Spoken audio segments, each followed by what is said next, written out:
Selamat pagi, program Kaltim Sepekan edisi kali ini akan menyajikan informasi seputar Kalimantan Timur dan sekitarnya bersama saya Rosmi Rahma. Berikut rangkuman Kaltim Sepekan edisi kali ini.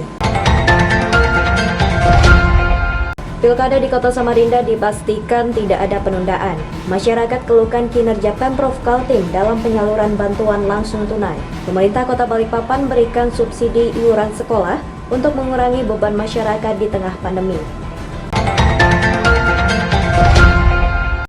Kita awali Kaltim Sepekan edisi kali ini. Sejumlah warga menuntut 3 calon wali kota yang akan berlaga 9 Desember 2020 berkomitmen mewujudkan daerah otonomi baru Samarinda Seberang. Pemekaran itu sudah disuarakan selama 10 tahun terakhir, namun yang dirasakan pergerakannya sangat lambat. Kelompok warga mengatasnamakan Gerakan Rakyat Bersatu Pejuang Daerah Otonomi Baru Kabupaten Samarinda menyuarakan aspirasinya di Simpang 3 Flyover Jalan APT Pranoto Samarinda Seberang. Pendemo mengklaim dari 3 kecamatan, yakni Samarinda Seberang, Palaran, dan Lojanan Ilir. Kita sampaikan bahwa tidak ada jalan lain selain membentuk daerah otonomi baru untuk membangun seberang. Karena sekali lagi, siapapun anggota dewannya, siapapun wali kotanya pasti termarginalkan pembangunan di seberang. Sehingga sejak satu dasawarsa ini kami terus gelorakan dan boomingnya di ketika tahun 2014-2015 kita sudah coba boomingkan ke media dan itu terus-menerus bergerak sampai sekarang.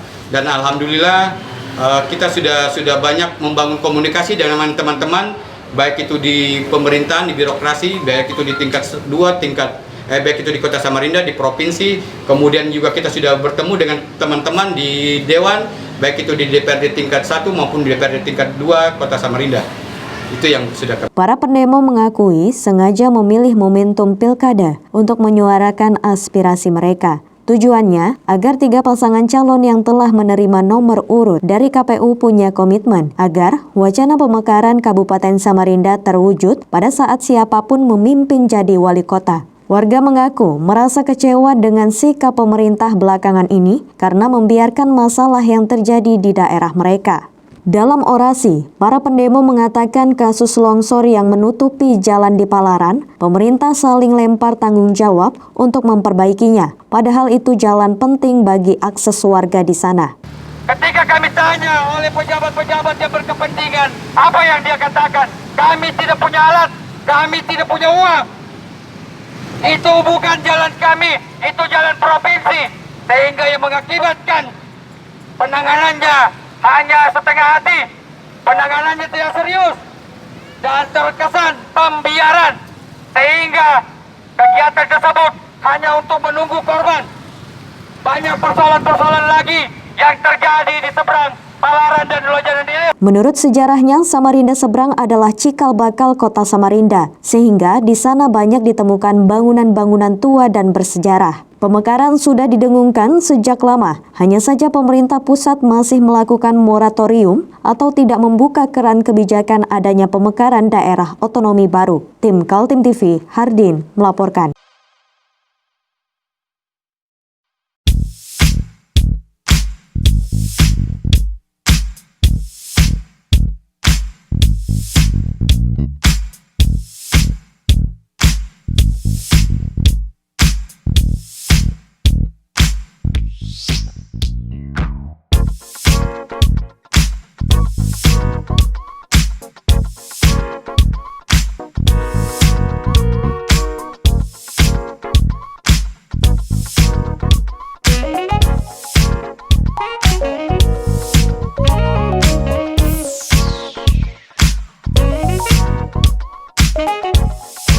Keluhan masyarakat terhadap kinerja Pemprov Kalimantan Timur dalam menyalurkan bantuan langsung tunai masih terjadi juga.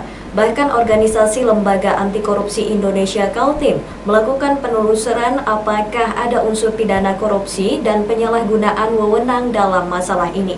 Dalam suasana pandemi COVID-19 yang masih terjadi di Kalimantan Timur, kinerja Pemprov Kaltim kembali disoal. Kali ini soal LAKI atau Lembaga Anti Korupsi Indonesia menyoroti macetnya penyaluran bantuan sosial masyarakat. Pengurus LAKI mengaku sedang mengumpulkan informasi kepada berbagai pihak karena menduga ada masalah serius dalam pendistribusian anggaran sejumlah ratusan miliar tersebut. saya selaku Sekjen Laki Kaltim didatangin dan bertanya kepada kami bahwasanya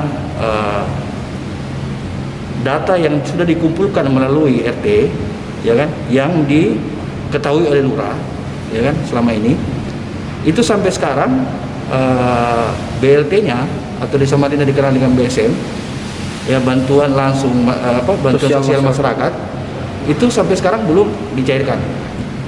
Saya coba berkonfirmasi kepada yang berwenang dalam hal ini legislatif, Komisi 4 melalui Haji Jawad Sirajuddin. Haji Jawad berstatement bahwasanya dana itu sudah dianggarkan dan sudah turun sebesar 560 miliar sekian, 538 miliar sekian gitu. Nah, jadi saya coba untuk konfirmasi ke Dinsos. Kenapa sampai detik sekarang ini belum dikucurkan dana itu? Padahal dana tersebut diperuntukkan untuk bantuan April, Mei, Juni. Sekarang sudah bulan September. Sejak bulan Mei lalu, setelah Pemprov dan DPRD Kaltim menyetujui dana refocusing untuk penanganan COVID-19 sebesar 538 miliar, masalah distribusi bantuan kepada masyarakat yang terkena dampak pandemi COVID-19 sudah jadi sorotan. Ternyata sampai akhir September, masalah bantuan tahap pertama saja belum selesai dilakukan. Dan statementnya bahwasanya untuk Samarinda saja baru 10% yang dikucurkan untuk tahap pertama. Terkait dengan dana BSM tadi. BSM tadi. Pertanyaannya, apakah nunggu COVID ini habis? Kan gitu. Terus dalam pandemi yang sekarang ini pun kasihan masyarakat, banyak yang kena PHK, perekonomian anjlok. Mereka cuma bisa berharap nilai itu. Tidak banyak, cuma 250.000 yang didapatkan mereka, yang diharap mereka per bulan selama 3 bulan. Mereka bergantung ke situ. Sehingga kami meminta agar dinas sosial bisa lebih aktif. Jangan sampai ada permainan di belakang semua ini. Laki hadir dalam artian saya akan berusaha untuk mencari pembuktian, dan kalau ada di situ menyangkut masalah kerugian negara, apalagi yang menyangkut masalah masyarakat, penyelewengan saya pasti akan ungkap. Saya tidak segan-segan untuk mengungkap itu. Menanggapi hal tersebut, anggota Komisi 4 DPRD Kaltim, Haji Jawad Sirajuddin mengakui adanya permasalahan distribusi yang menjadi wewenang Pemprov Kaltim. Dia juga menyesalkan masalah itu terjadi di saat masyarakat sedang membutuhkan bantuan karena terdampak pandemi COVID-19. Ini sebenarnya kewenangan sudah berada di eksekutif, karena di legislatif kita sudah pernah mensahkan yang namanya anggaran COVID di kisaran 500 ke 600 kurang lebih lah, ya, 500 sekian gitu, 538. Nah, tapi sampai detik ini, karena kenapa saya juga lebih paham, banyak tahu, masyarakat mengeluh dan selama ini sudah dimintai data lewat RT masing-masing. Tetapi sampai detik ini, baik untuk tahap pertama, kan ini ada beberapa tahap ini. Rasa-rasanya ada sampai 3 tahap. Ya. Tahap pertama itu baru terrealisasi untuk Kota Samarinda di kisaran 10%. Ya, dari barangkali jumlah Samarinda itu teralokasi kurang lebih 30 miliar. Tidak mampunya Pemprov Kaltim menyalurkan bantuan sosial membuat realisasi APBD Kaltim juga tidak maksimal. Padahal pemerintah pusat sudah mewanti-wanti agar Indonesia keluar dari krisis, salah satunya dengan segera membelanjakan dana APBD, agar peredaran uang di masyarakat memberi efek pertahanan ekonomi kerakyatan. Tim Kaltim TV, Hardin, melaporkan.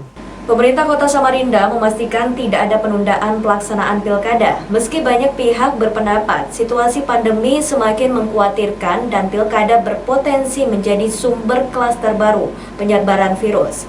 Namun pemerintah dan KPU sepakat tetap menyelenggarakan dengan protokol kesehatan.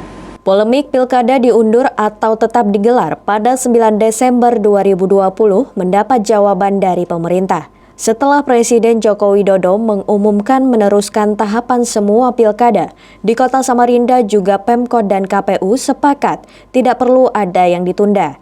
Pemkot dan KPU bersama stakeholder sudah rapat bersama. Intinya, pilkada tetap dilanjutkan namun dengan menggunakan protokol kesehatan yang ketat. Tidak ada kerumunan, bahkan kegiatan yang biasanya membawa pendukung hingga ratusan orang ditiadakan.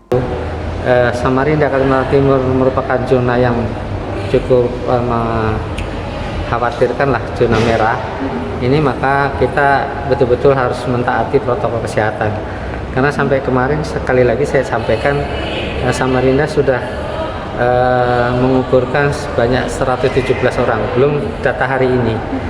Dan yang jumlah yang terkonfirmasi positif juga meningkat terus. Oleh karena itu selain pesta demokrasi ini harus berjalan dan sukses, tetapi penanganan kesehatan khususnya COVID-19 ini juga harus ditingkatkan lebih baik lagi. Oleh karena ini pertemuan sore hari ini kita menyamakan. KPU Kota Samarinda juga bertekad untuk meneruskan semua tahapan. Setelah mengumumkan 3 nama pasangan calon yang lolos menjadi kandidat, dilakukan juga pengundian nomor urut peserta pilkada di Hotel Haris pada 24 September. Berarti intinya tidak ada penundaan? Artinya tidak ada penundaan. Penundaan itu memungkinkan terjadi jika ada perubahan Undang-Undang Nomor 6 Tahun 2020. Sepanjang undang-undang itu belum dicabut dan belum diganti, narasinya masih berlaku dan kami tetap akan menjalankan tahapan sesuai dengan PKPU 5 Tahun 2020. Untuk pelaksanaan teknisnya, Bang, acara pengambilan nomor urut berlangsung dengan protokol kesehatan yang ketat, di mana masing-masing calon hanya membawa 5 orang. Pasangan nomor urut 1 adalah Muhammad Barkati dengan Muhammad Darlis Patalongi. Nomor urut 2 Andi Harun dengan Rusmadi Wongso, dan nomor urut 3 pasangan independen Zairin Zain dengan Sarwono. Tim Kaltim TV, Hardin melaporkan.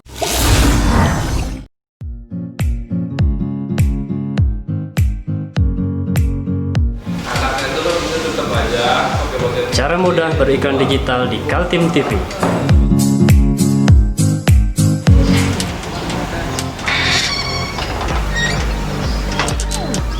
Yang pertama, jadilah sahabat Kaltim TV.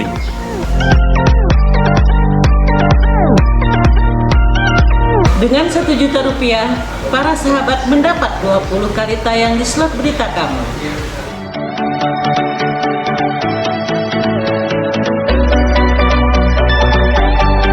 Dengan 20 detik, dapat menjangkau 20.000 penonton.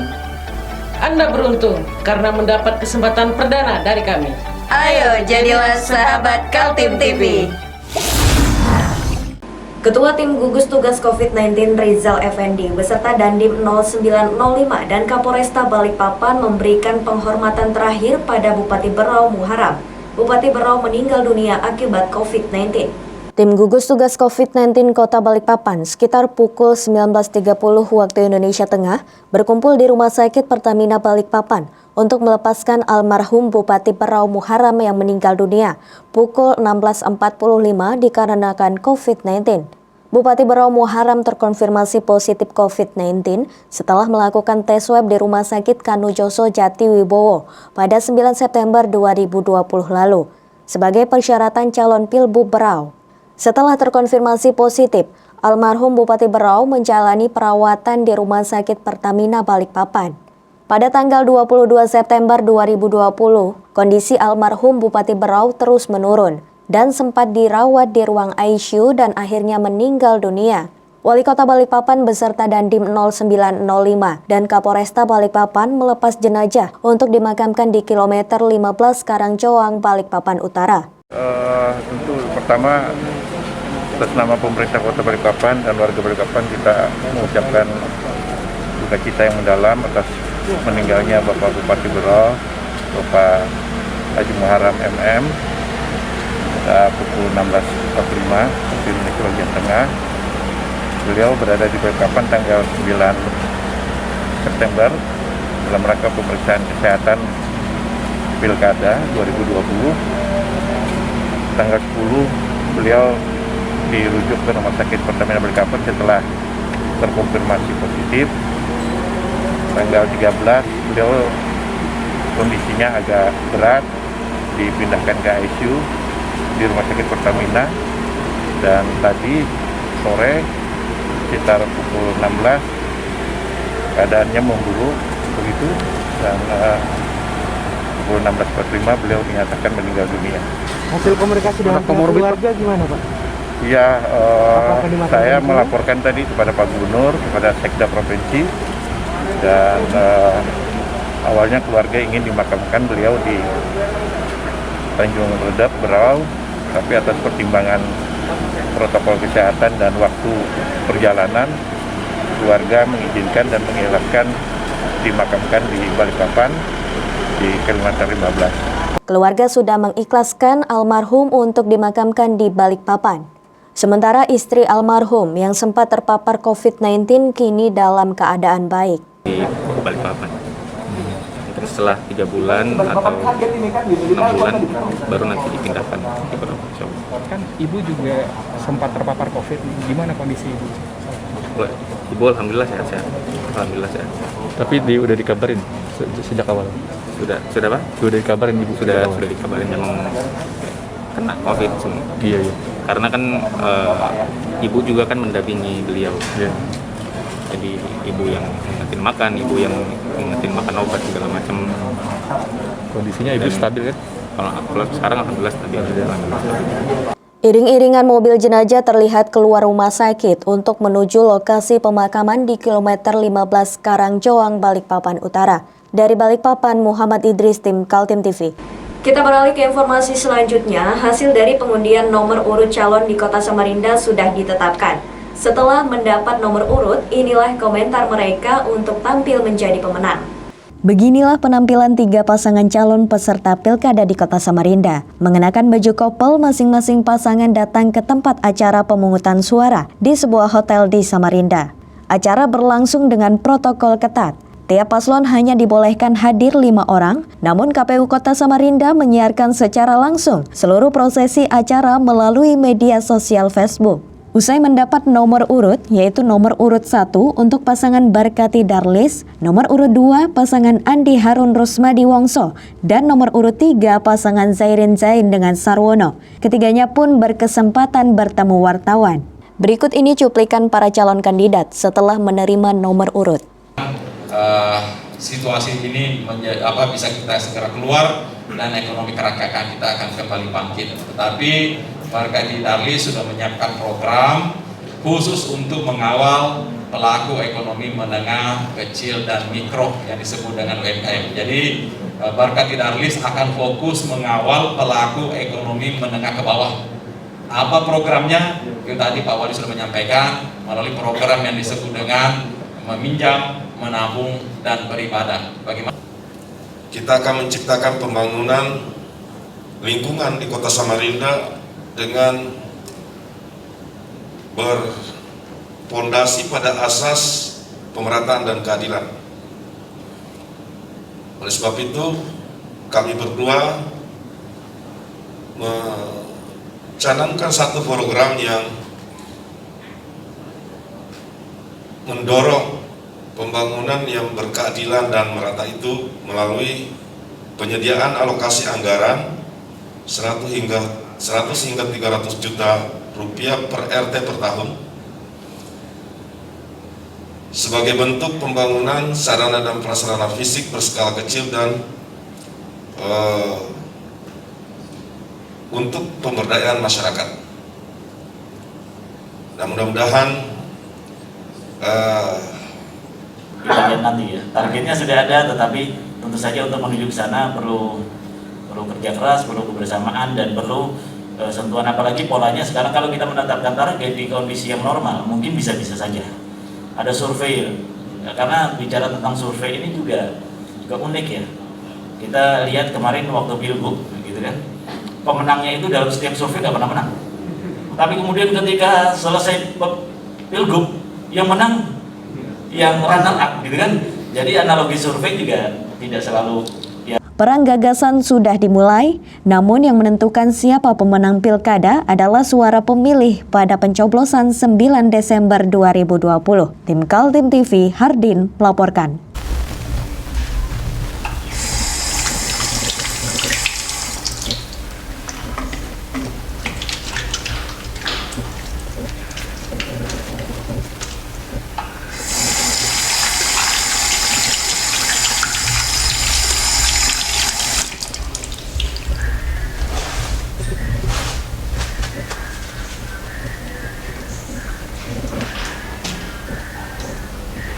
Meskipun di rumah saja, kita tetap selalu menjaga kesehatan, cuci tangan, menggunakan hand sanitizer.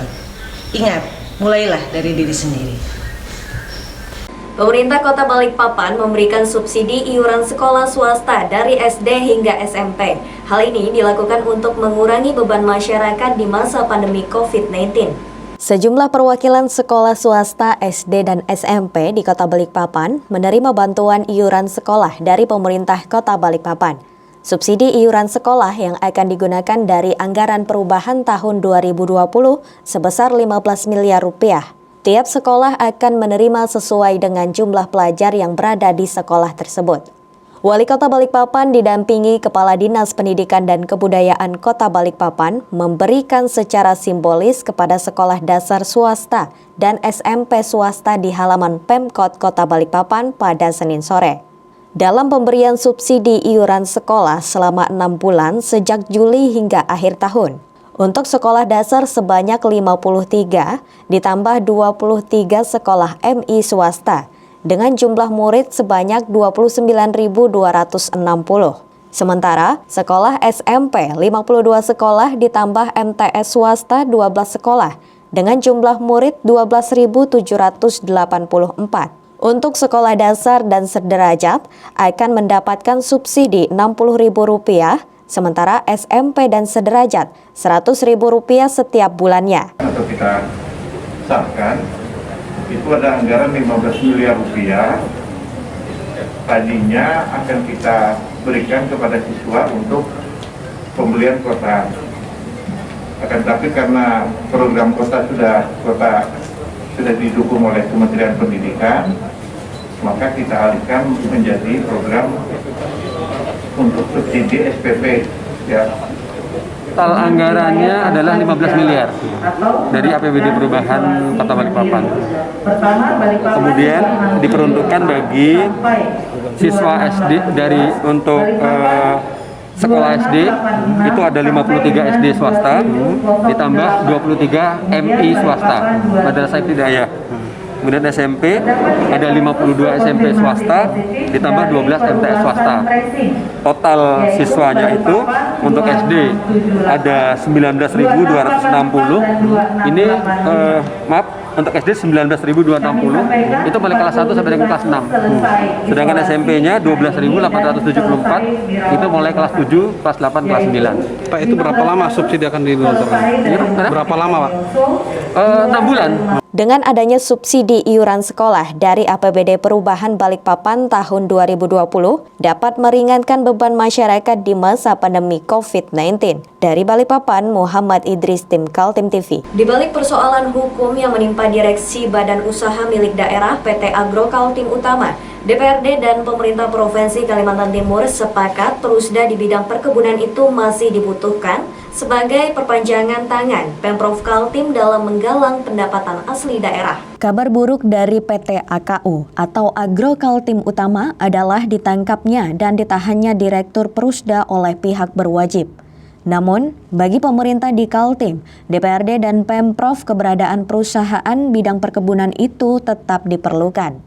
Tentu dengan semangat baru, direksi baru dan juga komitmen-komitmen baru agar PT AKU sebagai BUMD memberikan keuntungan yang bisa diandalkan untuk PAD Kalimantan Timur. Teman-teman Komisi 2 menilai bahwa saat ini Kaltim sebenarnya tetap butuh BUMD yang bisa mensupport di bidang pertanian. Salah satu fungsi utama dari BUMD itu sebenarnya, fungsi pertama dan utama itu ya, bagaimana bisa menjadi agen pembangunan di daerah, bagaimana kemudian bisa menjadi menggerakkan perekonomian masyarakat lokal. Nah sekarang kan kita Kalimantan Timur ini mau supaya pembangunan ke depan mengandalkan sektor pertanian dan perkebunan.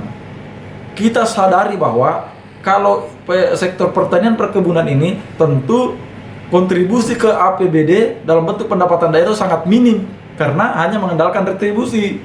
Retribusi yang dimaksud itu paling dari penjualan bibit, misalnya bibit unggul, atau pengujian dari lab dan sebagainya, itu kan kecil sekali. Nah, untuk menunjang itu masih tetap diperlukan BUMD, selain untuk memberikan income ke pemerintah, tetapi bisa memberi solusi kepada masyarakat pekebun kita.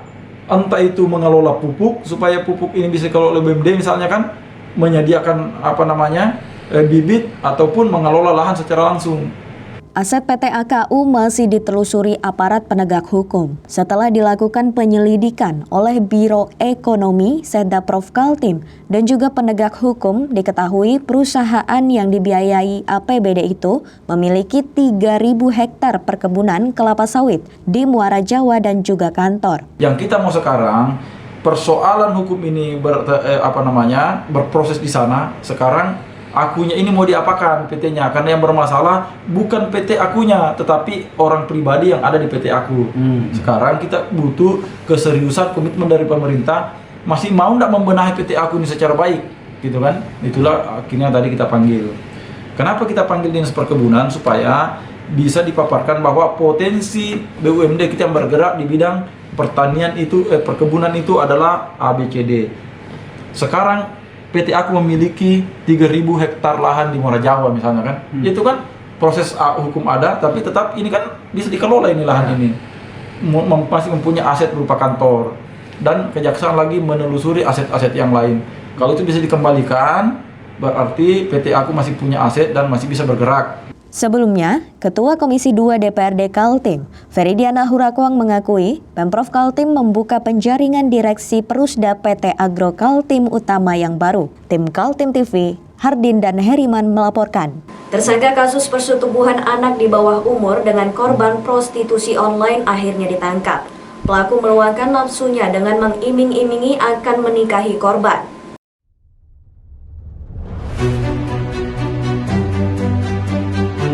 Kita ada kegiatan untuk membungkus sembako untuk dibagikan ke masyarakat yang membutuhkan karena COVID-19 ini.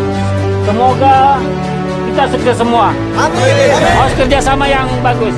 Pancasila! Amin. Pancasila! Amin. Pancasila! Amin. Merdeka! Merdeka!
Raymond Charlie Surento, pria 25 tahun warga kota Samarinda berdomisili di Kabupaten Pasir, ditetapkan sebagai tersangka oleh jajaran Satreskrim Polres Pasir atas perkara tindak pidana persetubuhan anak di bawah umur. Persetubuhan dilakukan terhadap salah satu dari 4 korban kasus prostitusi online asal Provinsi Kalsel yang terungkap pada pertengahan Juli 2020 lalu dan dititipkan di rumah singgah pasien Yayasan Pasir Peduli. Raymond diketahui merupakan anggota dari Forum Komunikasi Daerah Pemberdayaan Masyarakat untuk Pemberdayaan Perempuan dan Perlindungan Perempuan dan Anak atau Forkomda PMP2PA Usuk Balau Kabupaten Pasir. Sementara aksi bejatnya dilakukan sejak 29 Agustus hingga 4 September 2020 dan diketahui rekan korban turut diancam jika mengadukan perlakuannya kepada Ketua Yayasan Pasir Peduli. Kapolres Pasir menyatakan perbuatannya dilakukan di kamar tidur maupun di kamar mandi. Adapun korban menuruti keinginan lantaran diiming-imingi untuk dinikahi. Tindak pidana persetubuhan dengan anak di bawah umur di rumah singgah Yayasan Pasir Peduli, Tanah Krukut. Dalam kasus ini tersangka kita jerat dengan pasal 81 ayat 2, ayat 3 atau pasal 82 ayat 1 dan ayat 2 Undang-Undang Nomor 17 Tahun 2016 tentang penetapan peraturan pemerintah pengganti Undang-Undang Nomor 1 Tahun 2016 tentang perubahan kedua atas Undang-Undang Nomor 23 Tahun 2002 tentang perlindungan anak dengan ancaman pidana paling singkat 5 tahun, paling lama 15 tahun. Diketahui tersangka dalam pemeriksaannya sempat mengaku tidak melakukan perbuatannya. Atas peristiwa tersebut, tersangka dijerat pasal 81 Undang-Undang 17 tahun 2016 tentang perlindungan anak. Ancaman kurungan di atas 5 tahun penjara. Dari Balikpapan, Muhammad Idris, tim Kaltim TV. Mari kita memerangi virus corona dengan mematuhi imbauan pemerintah, stay at home. Seorang wanita paruh baya dibekuk Res Narkoba Polresta Balikpapan. Dari tangan tersangka ditemukan sabu-sabu sebanyak 4 paket dengan berat 4,2 gram. Satuan Reserse Narkoba Polresta Balikpapan kembali membekuk satu tersangka yang diduga kuat sebagai pengedar dan kurir sabu-sabu. Tersangka dibekuk saat berada di atas motor pada 21 September 2020 lalu, sekitar pukul 12 WITA. Tersangka Nur Aini, 40 tahun, saat dibekuk ditemukan satu paket sabu yang dibungkus tisu berada di tangan pelaku. Saat dilakukan pemeriksaan, ditemukan kembali 3 paket sabu disimpan di dalam jaket warna coklat yang dikenakannya. Oleh polisi, pelaku langsung dibawa ke Polresta Balikpapan untuk dilakukan pemeriksaan lanjutan. Diketahui tersangka mendapatkan narkoba jenis sabu-sabu dari seseorang yang bernama LE dan sudah melakukan transaksi selama 4 kali. Selain 4 paket sabu dengan berat 4,2 gram, polisi juga menyita ponsel 2 buah dan 1 unit sepeda motor milik tersangka dengan nomor polisi 6835 ZH. Orang perempuan umur 40 tahun. Yang mana sebenarnya informasi ini sudah kita dapatkan dari masyarakat bahwa di TKP sering terjadi transaksi narkotika jenis sabu. Maka di hari dan jam itu yang sebelumnya didahului dengan penyelidikan dari rekan-rekan opsional dan beberapa waktu memantau, tertangkaplah 1 orang atas nama tersangka N umur 40 tahun tadi. Pada saat ditangkap, si N ini berada di atas motornya, kemudian digeledah, diketemukan barang bukti sabu yang dia pegang di tangannya, dan setelah diadakan penggeledahan lebih jauh, ternyata di jaketnya, ada barang buktinya jaket, di dalam jaket itu ada 3 biji lagi yang sama, sehingga kalau di total ada 4 paket sabu dengan berat 4,2 gram di tersangka N. Tersangka akan dijerat dengan pasal 112 dan pasal 114 dengan ancaman hukuman maksimal 20 tahun penjara. Dari Balikpapan, Muhammad Idris, tim Kaltim TV.